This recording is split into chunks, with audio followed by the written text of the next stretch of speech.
जिस्मानी खूबसूरती को बढ़ाने में लंबे कद का भी अहम किरदार है और दुनिया में बहुत से लोग हैं जिनकी ख्वाहिश है कि उनका कद भी बढ़ जाए।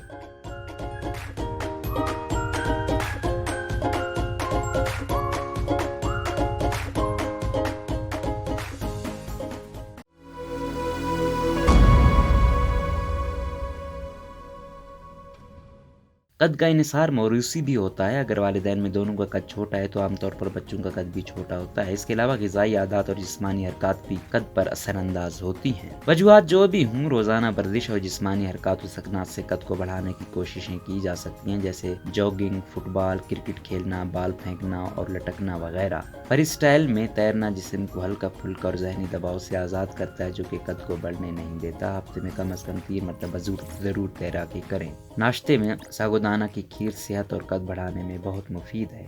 1 कप दूध में चुटकी हल्दी मिला के रात को सोने से पहले पिएं। आधा किलो उबला और मैश किया हुआ कद्दू या लौकी लें, उसमें 2 चाय के चम्मच शहद और 1 टुकड़ा मिश्री का डालें। इसे नाश्ते में खाएं। रोजाना दिन में 2 दफा 1-1 चम्मच सिरप लें जिसमें लहसुन मौजूद हो। ऐसी खुराक लें जिसमें विटामिन, कैल्शियम, फाइबर और प्रोटीन ज्यादा मिकदार में हो। रोजनामा कुदरत की वीडियो देखने के लिए अभी YouTube चैनल पर सब्सक्राइब करें और बेल आइकन पर भी क्लिक करें।